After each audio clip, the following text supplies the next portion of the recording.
ശ്രീഗുരുഭ്യോ നമഃ. ഗം ഗണപതയേ നമഃ.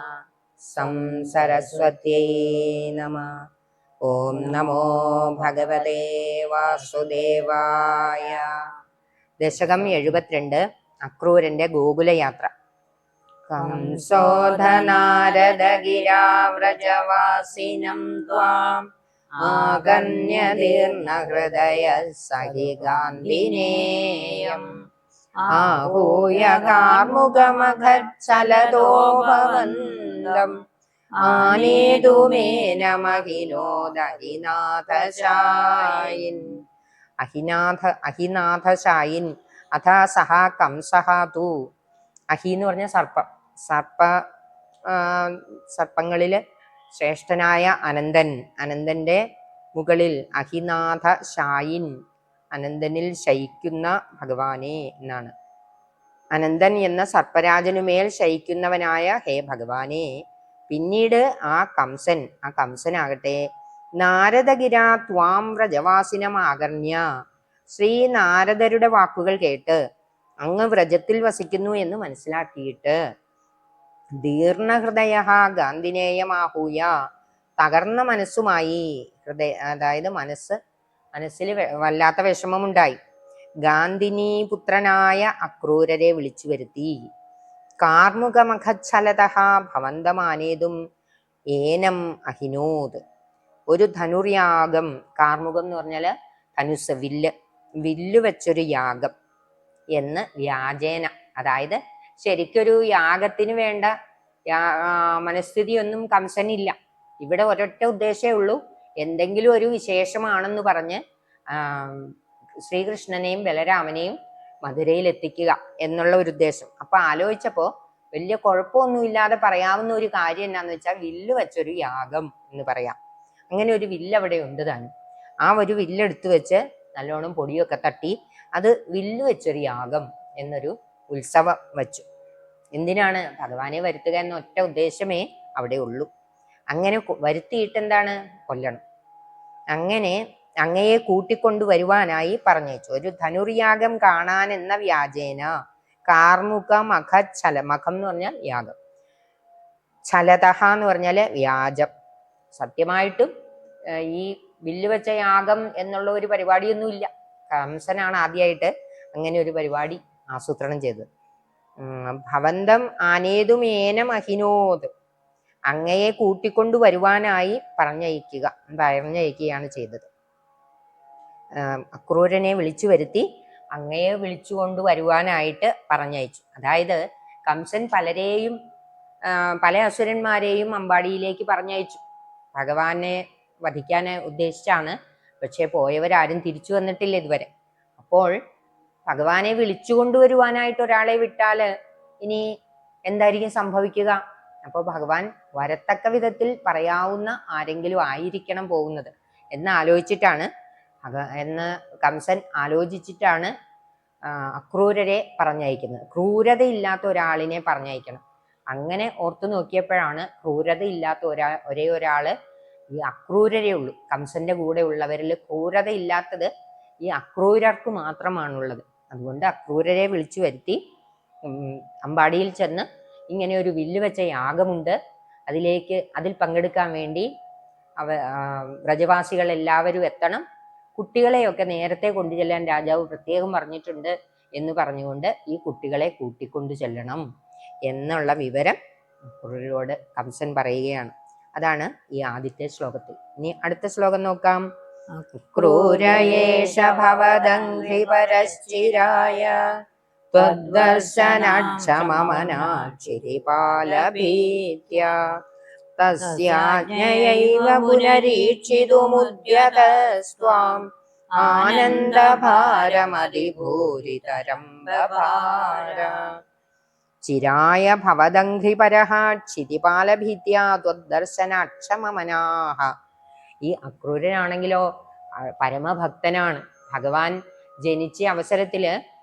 ജനിച്ചിരിക്കുന്നത് പരബ്രഹ്മസ്വരൂപിയായ ഭഗവാൻ തന്നെ എന്ന് അറിയുന്ന അപൂർവം ചിലരിൽ ഒരാളായിരുന്നു ഈ അക്രൂരൻ. ഭഗവാനെ കാണാനായിട്ട് വന്നപ്പോഴത്തേക്ക് എന്ത് പറ്റിയെന്ന് വെച്ചാൽ വസുദേവർ അവിടുന്ന് അപ്പോൾ തന്നെ അമ്പാടിയിലേക്ക് കൊണ്ടുപോയല്ലോ. അതുകൊണ്ട് കാണാൻ സാധിച്ചില്ല. അപ്പോൾ അന്ന് തൊട്ട് അക്രൂരർക്ക് ഭയങ്കര സങ്കടമാണ്. ഭഗവാനെ ഒന്ന് കാണാൻ സാധിച്ചില്ലല്ലോ, ഇന്ന് കാണാൻ സാധിച്ചില്ല. ഓരോ ദിവസവും കിടക്കുന്നതിന് മുമ്പ് അക്രൂരര് ഓർത്തിട്ട് വല്ലാതെ ദുഃഖിക്കും. ഇന്നത്തെ ദിവസവും കടന്നുപോയി, എനിക്ക് ഭഗവാനെ കാണാൻ സാധിച്ചില്ല, എൻ്റെ ആയുസ് എത്രയുണ്ടാവും എന്ന് പറയാൻ പറ്റില്ല. അതുകൊണ്ട് കാണാൻ സാധിക്കുമോ എന്നുള്ള വളരെ ദുഃഖാകുലതയോടെയാണ് ഓരോ ദിവസവും അക്രൂരൻ തള്ളിവിട്ടത്. അങ്ങനെ ഇരിക്കെ ഈ കംസന്റെ ഭൃത്യനായതുകൊണ്ട് അക്രൂരൻ അമ്പാടിയിൽ പോയി ഭഗവാനെ കണ്ടു എന്നറിഞ്ഞാൽ അത് മാത്രം മതി, ജോലി തെറിക്കാം, അതായത് ചിലപ്പോൾ തലയും തെറിച്ചെന്നിരിക്കും. അതുകൊണ്ട് അത് പേടിച്ചിട്ട് അക്രൂരന് പോയി കാണാനുള്ള ധൈര്യവുമില്ല. അങ്ങനെ ആണ് ആ അവസ്ഥ. അപ്പോൾ അക്രൂരൻ ദിവസവും ഭഗവാനോട് പ്രാർത്ഥിക്കും, എനിക്കൊന്ന് കാണാൻ സാധിക്കുമോ എന്നൊക്കെ ഭഗവാനോട് പ്രാർത്ഥിക്കും. പുനഃ തസ്യ ആജ്ഞയാ ഏവ ത്വാം ദൃഷ്ടുമുദ്യതഃ ഏഷഃ അക്രൂരഃ. പിന്നെ മഹാരാജാവിന്റെ ആജ്ഞ അനുസരിച്ച് അങ്ങയെ കാണുവാൻ തയ്യാറായവനുമായ അക്രൂരൻ. അതായത് അങ്ങനെ വിഷമിച്ചിരിക്കുകയാണ് ഈ രാജാവ് വിളിച്ചിട്ട് പറയണത്, അക്രൂരരെ അമ്പാടി വരെ ഒന്ന് പോകണം. അയ്യോ, അക്രൂരനുണ്ടായൊരു സന്തോഷം. ഈ രാജാവിനെ പേടിച്ചിട്ടാണ് ഇത്രയും നാളും ഭഗവാനെ കാണാനായിട്ട് പോകാത്തത്. ആ രാജാവ് തന്നെ വിളിച്ചു പറയുകയാണ്, അമ്പാടി വരെ ഒന്ന് പോകൂ, ഭഗവാനെ കൂട്ടിക്കൊണ്ടുവരൂ എന്ന്. ഇതിൽ പരം ആനന്ദം അക്രൂരന് പിന്നെ എന്താണ് ഉണ്ടാവാനുള്ളത്? അതിഭൂരിതരം ആനന്ദപാരംഭഭാര. വളരെയധികം സന്തുഷ്ടനായി, വളരെയധികം ആനന്ദം ഉള്ളവനായി തീർന്നു ഈ അക്രൂരൻ. ഇനി അടുത്ത ശ്ലോകം നോക്കാം. സോയം രഥേന സുഹൃതി ഭവതോ നിവാസം ഗച്ഛൻ മനോരഥഗണാം സ്വയി ധാര്യമാണാൻ ആസ്വാദയൻ മുഹുരപായ ഭയേന ദൈവം സംപ്രാർത്ഥയൻ പതിന കിഞ്ചിദപി വ്യജാന. രഥേന ഭവതഃ നിവാസം ഗച്ഛൻ സുഹൃതി സ അയം. സുഹൃതം ചെയ്ത അക്രൂരർ രഥത്തിൽ കയറി അങ്ങയുടെ വാസസ്ഥലത്തേക്ക് പുറപ്പെട്ടു. ത്വയി ധാര്യമാണാൻ മനോരഥഗണാൻ മുഹുഹു ആസ്വാദയൻ. അങ്ങയെക്കുറിച്ച് സങ്കല്പിച്ച എല്ലാ മനോരഥങ്ങളെയും ധരിച്ചുകൊണ്ട്, മനസ്സിലത് വീണ്ടും വീണ്ടും സങ്കല്പിച്ചുകൊണ്ടാണ് അദ്ദേഹം പോകുന്നത്. അപായ ഭയേന ദൈവം സംപ്രാർത്ഥയൻ. തൻ്റെ യാത്രയ്ക്ക് തടസ്സമൊന്നും ഉണ്ടാവാതിരിക്കുവാനായി ദൈവത്തെ പ്രാർത്ഥിച്ചുകൊണ്ടാണ് അദ്ദേഹം പോയത്. പഥി കിഞ്ചിതപി ന വ്യജാനാത്. വഴി കടന്നുപോയത് അദ്ദേഹം അറിഞ്ഞില്ല. അദ്ദേഹം അങ്ങനെ അപ്രതീക്ഷിതമായിട്ട് ഭഗവാനെ ദർശിക്കാനുള്ള ഒരു അവസരം, അതും രാജാവ് അറിഞ്ഞുകൊണ്ട് അനുവദിച്ചു എന്ന് വന്നപ്പോൾ അതിഭയങ്കരമായ സന്തോഷം അദ്ദേഹത്തിനുണ്ടായി. വെളുപ്പാങ്കാലത്ത് തന്നെ, അതിരാവിലെ തന്നെ എഴുന്നേറ്റ് പുറപ്പെട്ടു. വെളിച്ചം ആയാൽ എന്താണ് കുഴപ്പം? കംസൻ എണീറ്റ് കഴിയുമ്പോൾ ചിലപ്പോൾ അക്രൂരരുടെ അതിസന്തോഷം കാണുമ്പോൾ, എന്നാ താങ്കൾക്ക് ഇത്രയധികം സന്തോഷമാണോ, എന്നാ താങ്കൾ പോകണ്ട, ഞാൻ വേറെ ആളിനെ വിട്ടോളാം എന്ന് കംസൻ പറഞ്ഞെങ്കിൽ തന്റെ ചാൻസ് നഷ്ടപ്പെടൂല്ലോ. അപ്പൊ കംസൻ എണീക്കുന്നതിന് മുമ്പ് പോയേക്കാന്ന് വിചാരിച്ച് രാത്രിയിൽ ഉറങ്ങാനേ പറ്റിയില്ല. നമുക്ക് വളരെ സന്തോഷമുള്ള കാര്യങ്ങൾ സംഭവിക്കാൻ പോകുമ്പോൾ അതിന്റെ തലേദിവസം നമുക്ക് ഉറങ്ങാൻ പറ്റില്ല. അതുപോലെ തന്നെ ആയിരുന്നു അക്രൂരന്റെ അവസ്ഥ. ഉറങ്ങാനേ സാധിച്ചില്ല. അതുകൊണ്ട് തന്നെ നേരത്തെ എഴുന്നേറ്റ് തയ്യാറായി. അങ്ങനെ പോകുമ്പോഴാണെങ്കിലോ ഭഗവാനെ കുറിച്ച് എങ്ങനെ ചിന്തിക്കുകയായിരുന്നു. ഭഗവാന്റെ ആ ഒരു സൗന്ദര്യം ഒക്കെ ഇങ്ങനെ, ഭഗവാന്റെ കണ്ണ്, മൂക്ക്, ആ പീലി തിരുമുടി ഒക്കെ പലരും പറഞ്ഞിങ്ങനെ കേട്ടിട്ടുണ്ട്. അതൊക്കെ മനസ്സിൽ ഇങ്ങനെ സങ്കല്പിക്കുകയായിരുന്നു. അങ്ങനെ ആലോചിച്ചപ്പോൾ ഭഗവാന്റെ മൂക്ക് എങ്ങനെയായിരിക്കും, ഭഗവാന്റെ കണ്ണെങ്ങനെയായിരിക്കും എന്നൊക്കെ ഇങ്ങനെ ആലോചിച്ചപ്പോൾ അദ്ദേഹം തന്നെ അതിന് മറുപടി പറയാ, ഭഗവാന്റെ കണ്ണ് പോലെ തന്നെ, അല്ലാതെ വേറൊരാളുടെ കണ്ണ് പോലെ ആവാൻ പറ്റുമോ? ഭഗവാന്റെ മൂക്ക് പോലെ തന്നെ എന്ന് പറയണ പോലെ ഓരോ സങ്കല്പത്തിലും ഭഗവാനെ കുറിച്ചുള്ള കഥകൾ കേട്ടതും ഭഗവാന്റെ രൂപവും ഒക്കെ ഇങ്ങനെ ചിന്തിച്ച് ആണ് അക്രൂരർ പോയത്. അതുകൊണ്ട് വഴി ശ്രദ്ധിച്ചതേയില്ല. വഴി ഇതിലെയും വളഞ്ഞു പൊളഞ്ഞൊക്കെ പോയി. രാവിലെ അതിവെളുപ്പിനെ പോയെങ്കിലും സന്ധ്യ ആവുമ്പോഴാണ് അവിടെ എത്തുന്നത്. കാരണം വഴി കൃത്യമായിട്ട് അദ്ദേഹം ശ്രദ്ധിച്ചില്ല എന്നുള്ളതാണ്. കുതിര അങ്ങനെ പോയ വഴിയെ അക്രൂരൻ പോയി. കാരണം അദ്ദേഹം രഥത്തിലാണ് ഇരിക്കുന്നതെങ്കിലും മനോരഥത്തിലായിരുന്നു മനസ്സിൽ ഇങ്ങനെ ഓരോന്ന് ചിന്തിച്ചുകൊണ്ടിരുന്നുകൊണ്ട് വഴി ശ്രദ്ധിച്ചതേയില്ല. അതാണ് ഈ ശ്ലോകത്തിൽ പറയുന്നത്. ഇനി അടുത്ത ശ്ലോകം നോക്കാം. ദ്രക്ഷ്യാമി വേദശതഗീതഗതിം പുമാംസം സ്പൃക്ഷ്യാമി കിം സ്വിദപി നാമ പരിഷ്വജേയം കിം വക്ഷ്യത്തെ സ ഖലു മാം ക്വനു വീക്ഷിതസ്യാത് ഇത്തം നിനായ സഭവന്മയമേവ മാർഗം വേദശതഗീതഗതിം പുമാംസം കിംസ്വിത് ദൃക്ഷ്യാമി. അനേകം വേദസ്തുതികൾ കൊണ്ട് സ്തുതിക്കപ്പെടുന്ന പരംപുരുഷനായ ഭഗവാനെ എനിക്ക് ദർശിക്കുവാൻ കഴിയുമോ എന്നങ്ങനെ മനസ്സിൽ ഓർക്കുകയായിരുന്നു അക്രൂരൻ. സ്പൃക്ഷ്യാമി അപി നാമ പരിസ്വജേയ, സ്പർശിക്കുവാനും കഴിയുമോ, വാരി പുണരുവാൻ എനിക്കാകുമോ. സഹ ഖലു മാം കിം വക്ഷ്യതേ, അദ്ദേഹം എന്നോട് എന്തായിരിക്കും പറയുക. വക്ഷ്യതേ പറയുക. ക്വനു വീക്ഷിതഃ സ്യാത്, എവിടെ വെച്ചായിരിക്കും കാണാൻ കഴിയുക. സഹ ഇത്തം മാർഗം ഭവന്മയമേവ നിനായ, ഭഗവാനെ കുറിച്ച് മാത്രമാണ് അക്രൂരർക്ക് പോകുന്ന വഴി മുഴുവനും ചിന്ത ഉണ്ടായിരുന്നത്. അടുത്ത ശ്ലോകം നോക്കാം. ഭൂയക്രമാദഭിവിശൻ ഭവദംഘ്രിഭൂതം വൃന്ദാവനം ഹരവിരിഞ്ച സുരാഭിവന്ദ്യം ആനന്ദമഗ്നൈവ ലഗ്നൈവ പ്രമോഹേ കിം കിം ദശാന്തരമവാപന പങ്കജാക്ഷ. പങ്കജാക്ഷ, ഹേ താമരക്കണ്ണ, ഭൂയഃ ക്രമാത് ഭവദംഘ്രിഭൂതം, ക്രമേണ അങ്ങയുടെ തൃപ്പാദങ്ങൾ പതിഞ്ഞ് പരിശുദ്ധമാക്കപ്പെട്ടതും, അംഘ്രി പാദം, അങ്ങയുടെ പാദം പതിഞ്ഞ് പരിശുദ്ധമാക്കപ്പെട്ടതും, ഹരവിരിഞ്ച സുരാഭിവന്ദ്യം വൃന്ദാവനം അഭിവിശൻ, ഹരൻ ശ്രീ പരമേശ്വരൻ, അതുപോലെ വിരിഞ്ചൻ ബ്രഹ്മാവ്. ശ്രീ പരമേശ്വരൻ, വിരിഞ്ചൻ അതായത് ബ്രഹ്മാവ്, മറ്റു ദേവന്മാർ സുരന്മാർ, സുരാഭിവന്ദ്യം ദേവന്മാർ എന്നിവരാൽ വന്ദിക്കപ്പെടുന്നതായ വൃന്ദാവനത്തിൽ പ്രവേശിച്ച അക്രൂരർ ആനന്ദമഗ്നൈവ പ്രമോഹേ ലഗ്നഃ ഇവ, ആനന്ദം നിറഞ്ഞ പോലെയും ആനന്ദത്തിൽ മുങ്ങിയതുപോലെയും മോഹിതനായവനെ പോലെയും കിം കിം ദശാന്തരം ന അവാപ, എന്തെല്ലാം അവസ്ഥകളെ പ്രാപിച്ചില്ല എന്നാണ് ആ അക്രൂരരുടെ ഭഗവത് ഭക്തിയുടെ പാരമ്യമാണ് ഇവിടെ, ആ ഭക്തി പാരവശ്യമാണ് ഇവിടെ വിവരിക്കുന്നത്. അടുത്ത ശ്ലോകം നോക്കാം.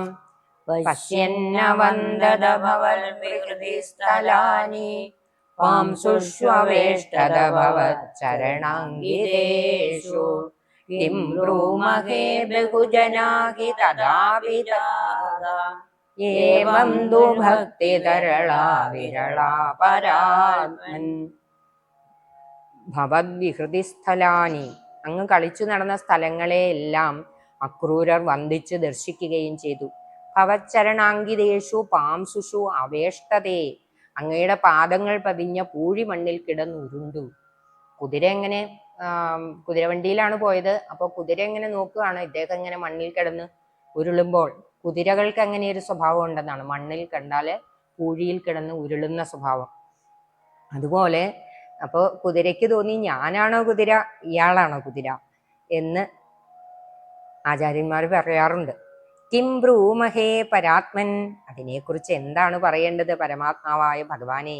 തഥാപി ബഹുജനാഹ ജാതാഹ, അക്കാലത്തും അനേകം ജനങ്ങൾ ജീവിച്ചിരുന്നു. തു ഏവം ഭക്തി തരളാഹ വിരളാഹ, എങ്കിലും അക്രൂരരെ പോലെ ഭക്തിപരവശരായവർ വിരളമായേ ഉണ്ടായിരുന്നുള്ളൂ എന്നാണ് ഈ ശ്ലോകത്തിൽ വിവരിക്കുന്നത്. അടുത്ത ശ്ലോകം നോക്കാം. സായം സഗോപഭവനാനി ഭവൽചരിത്ര ഗീതാമൃത പ്രസൃത കർണരസായനാനി പശ്യൻ പ്രമോദസരിദേവ കിലോഹ്യമാനോ ഗച്ഛൻ ഭവൽ ഭവന സന്നിധിമന്വയാസി. സഹ ഭവച്ചരിത്ര ഗീതാമൃത പ്രസൃത കർണരസായനാനി, അക്രൂരർ അങ്ങയുടെ കഥകളായ അമൃതം കേട്ട് അമൃതത്തിന്റെ ഒഴുക്ക് കാതുകൾക്ക് ഇമ്പമേറിയ രസായനമാക്കി തീർത്ത് ഗോപഭവനാനി പശ്യൻ, ഗോപന്മാരുടെ വീടുകൾ ദർശിച്ചുകൊണ്ട് പ്രമോദസരിത ഊഹ്യമാനഃ, ആനന്ദമാകുന്ന നദിയുടെ പ്രവാഹത്തിൽപ്പെട്ട് ഇവ കില ഗച്ഛൻ സായം, ഒഴുകിക്കൊണ്ടിരുന്നവനെ പോലെ നടന്നു സന്ധ്യ ആയതോടെ ഭവദ്ഭവന സന്നിധിം അന്വയാസീത്, അങ്ങയുടെ വീടിന്റെ സമീപത്ത് എത്തിച്ചേർന്നു. അടുത്ത ശ്ലോകം നോക്കാം.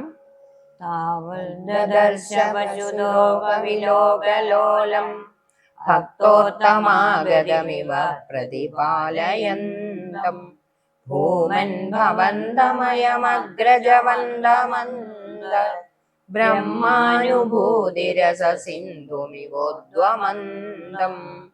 ഭൂമൻ താവത് അയം, എല്ലായിടത്തും സന്നിഹിതനായിരിക്കുന്ന ഹേ ഭഗവാനെ, അങ്ങയുടെ സന്നിധിയിൽ അക്രൂരർ എത്തിയ ശേഷം പശുദോഹ വിലോകലോലം, പശുക്കളെ കറക്കുന്നത് കാണുവാനായി വളരെ താല്പര്യത്തോടെ നിൽക്കുന്നവനും ഭക്തോത്തമാഗതിം പ്രതിപാലയന്തമിവ, പരമഭക്തനായ അക്രൂരരുടെ വരവിനെ പ്രതീക്ഷിച്ചു നിൽക്കുന്നവനെ പോലെയും. ഭഗവാൻ ഇടയ്ക്കിടയ്ക്ക് തിരിഞ്ഞു നോക്കുന്നുണ്ട്, അക്രൂരർ ഇതുവരെയും എത്തിയില്ലല്ലോ, എത്ര സമയമായി പോന്നിട്ട് എന്ന് പ്രതീക്ഷിച്ചുകൊണ്ട് നിൽക്കുന്നവനെ പോലെയും. അന്തർ ബ്രഹ്മാനുഭൂതി രസസിന്ധും ഉദ്വമന്തമിവ, ഉള്ളിലുള്ള ബ്രഹ്മാനുഭൂതിയാകുന്ന രസസമുദ്രത്തെ പ്രവഹിപ്പിക്കുന്നവനെ പോലെ ശോഭിക്കുന്നവനുമായ അഗ്രജവന്തം ഭവന്തം ദർശ, അങ്ങയെ ബലരാമ ജ്യേഷ്ഠനോടൊപ്പം ദർശിച്ചു എന്നാണ് ഈ ശ്ലോകത്തിൽ പറയുന്നത്. നമുക്ക് അടുത്ത ശ്ലോകം നോക്കാം. സായന്തന പ്ലവ വിശേഷ വിവിക്ത ഗാത്രൗ ദ്വൗ പീത നീല രുചിരാംബര ശോഭനീയൗ നാദി പ്രപഞ്ച ധൃതഭൂഷണ ചാരുവേഷൗ മന്ദസ്മിതാർദ്രവദനൗ സയുവാം ദദർശ. സർവത്ര ഗോവിന്ദനാമ സങ്കീർത്തനം ഗോവിന്ദ ഗോവിന്ദ. സായന്തനാപ്ലവ വിശേഷ വിവിക്ത ഗാത്രവും, വൈകുന്നേരത്തെ കുളി കഴിഞ്ഞ്, സായന്തനം എന്ന് പറഞ്ഞാൽ വൈകുന്നേരം, കുളി കഴിഞ്ഞ് ആപ്ലവനം കുളിക്കല്, വിശേഷ വിവിക്ത ഗാത്രവും പരിശുദ്ധമായ ശരീരത്തോടെ, ഗാത്രം ശരീരം, പീതനീല രുചിരാംബര ലോഭനീയവും, കൃഷ്ണ ബലരാമന്മാർ രണ്ടുപേരും, കൃഷ്ണൻ മഞ്ഞപ്പട്ടും ബലരാമൻ നീലപ്പട്ടും, മഞ്ഞയും നീലയുമായ പട്ടുവസ്ത്രങ്ങൾ ധരിച്ച് അതിസുന്ദരന്മാരായി നാദിപ്രഭഞ്ച ധൃതഭൂഷണ ചാരുവേഷവും, മിതമായി ആഭരണങ്ങളും അണിഞ്ഞ് സുന്ദരരൂപികളായി നിൽക്കുന്ന മന്ദസ്മിതാർദ്രവദനവും യുവാം, മന്ദസ്മിതം തൂകിക്കൊണ്ടുള്ള മുഖത്തോടു കൂടിയ നിങ്ങൾ രണ്ടുപേരെയും സദദർശ, ആ ക്രൂരൻ ദർശിച്ചു എന്നാണ് ഈ ശ്ലോകത്തിൽ പറയുന്നത്. ഇനി അടുത്ത ശ്ലോകം നോക്കാം. സമവരുഹ്യ നമന്ദമേനം ഉത്ഥാപ്യ ഭക്തകുലമൗലിമഥോപഗൂഹൻ ഹർഷാന്വിതാക്ഷരഗിരാകുശലാനുയോഗി പാണിം പ്രഗൃഹ്യ സബലോധ ഗൃഹം നിനേധ. അഥ ത്വം, പിന്നീട് അങ്ങ്, ദൂരാത് രഥാത് സമവരുഹ്യ, ദൂരത്ത് രഥത്തിൽ നിന്ന് ഇറങ്ങിയതിനു ശേഷം, നമന്തം ഭക്തകുലമൗലിം ഏനം, തേരിൽ നിന്നിറങ്ങി നമസ്കരിക്കുന്ന ശ്രേഷ്ഠഭക്തനായ അക്രൂരരെ ഉത്ഥാപ്യ ഹർഷാദ ഉപഗൂഹൻ, ഉത്ഥാപ്യ എന്ന് പറഞ്ഞാൽ എഴുന്നേൽപ്പിച്ചിട്ട് സന്തോഷത്താൽ ആലിംഗനം ചെയ്തു. ഹർഷാദ്. മിതാക്ഷരഗിരാ കുശലാനുയോഗി, ചുരുങ്ങിയ വാക്കുകൾ കൊണ്ട്, മിതാക്ഷരം എന്ന് പറഞ്ഞാല് മിതമായ കുറഞ്ഞ വാക്കുകൾ കൊണ്ട് കുശലാന്വേഷണം എല്ലാം നടത്തി. അതാ പാണിം പ്രഗൃഹ്യ സബലഹ ഗൃഹാൻ നിനേധ, പിന്നീട് അക്രൂരരുടെ കൈ പിടിച്ചുകൊണ്ട് ബലരാമനോടൊപ്പം വീട്ടിനുള്ളിലേക്ക് പ്രവേശിച്ചു. ഇതാണ് ഈ ശ്ലോകത്തിന്റെ അർത്ഥം. നമുക്ക് അടുത്ത ശ്ലോകം നോക്കാം. നന്ദേന അമിതാദരമർച്ചയിത്വാ തം യാദവം തദുദിതാം നിശമയ്യ വാർത്താം ഗോപേഷു ഭൂപതി നിദേശകഥാം നിവേദ്യ നാനാകഥാഭിരിഹതേന നിശാമനൈഷി. തം യാദവം അമിതാദരം നന്ദേന സാകം അർച്ചയിത്വാ തദുദിതാം വാർത്താം നിശമ്യ. യാദവനായ അക്രൂരരെ വളരെയധികം ആദരവോടെ നന്ദഗോപർ സ്വീകരിച്ച് പൂജിച്ചു. അദ്ദേഹം പറഞ്ഞ വാക്കുകൾ കേട്ട് വാർത്താം നിശമ്യ, അതായത് അദ്ദേഹത്തിന്റെ വാക്കുകളെ കേട്ടിട്ട്, ഭൂപതി നിദേശ കഥാം ഗോപേഷു നിവേദ്യ, കംസരാജാവിൻ്റെ നിർദ്ദേശങ്ങളാണ് അക്രൂരർ പറഞ്ഞത്. അതിനെ ഗോപന്മാരോടും അറിയിച്ചിട്ട് രാജകൽപ്പന, അതായത് കംസന്റെ കൽപ്പന എല്ലാം ഗോപന്മാരെയും അറിയിച്ചിട്ട് ഇഹ തേന നാനാകഥാഭിഹി നിശാം അനൈഷീഹി ഇഹ തേന നാനാകഥാഭിഹി, അങ്ങയുടെ വീട്ടിൽ പല കഥകളും പറഞ്ഞുകൊണ്ട് രാത്രി കഴിച്ചുകൂട്ടി. നിശാം അനൈഷീഹി, നിശാം എന്ന് പറഞ്ഞ രാത്രിയെ, അനൈഷീഹി കഴിച്ചുകൂട്ടി. ഇതാണ് ഈ ശ്ലോകത്തിന്റെ അർത്ഥം. ഇനി നമുക്ക് അടുത്ത ശ്ലോകം നോക്കാം. രാധാഗൃഹേനു ഭവനേ മൈത്രവിന്ദേ ധൂർത്തോ വിളംബദൈരി പ്രമദാഭിരുച്ചൈർ ആശങ്കിതോ നിശിമരുത്പുരനാഥപായ. ധൂർത്തഃ ചന്ദ്രാഗൃഹേ കിം ഉദാ ചന്ദ്രഭഗാഗൃഹേനു രാധാഗൃഹേനു മൈത്രവിന്ദേ ഭവനേ കിമു വിളംബതേ. വഞ്ചകനും ധൂർത്തനുമായ കൃഷ്ണൻ ചന്ദ്രഭഗ, രാധ, മിത്രവിന്ദ എന്നിവരിൽ ആരുടെ വീട്ടിലായിരിക്കും താമസിക്കുന്നത്? നിശി പ്രമദാഭിഹി ഇതി ഉച്ചൈഹി ആശങ്കിത. ഇപ്രകാരം രാത്രിയിൽ ഗോപസ്ത്രീകളാൽ അത്യധികം ശങ്കിക്കപ്പെട്ടവനായ ഗുരുവായൂരപ്പ മരുത്പുര നാഥ പായാഹ, ഗുരുവായൂരപ്പ എന്ന് രക്ഷിക്കണമേ. അങ്ങനെയാണ് ഈ ദശകം ഭഗവാന് സമർപ്പിക്കുന്നത്, മേൽപ്പത്തൂര് സമർപ്പിക്കുന്നത്. സർവത്ര ഗോവിന്ദനാമ സങ്കീർത്തനം ഗോവിന്ദ ഗോവിന്ദ. കായേന വാചാ മനസേന്ദ്രിയേർവാ ബുദ്ധ്യാത്മനാ വാ പ്രകൃതേ സ്വഭാവാത് കരോമി യദ്യൽ സകലം പരസ്മൈ നാരായണായേതി സമർപ്പയാമി. സർവം നാരായണായേതി സമർപ്പയാമി.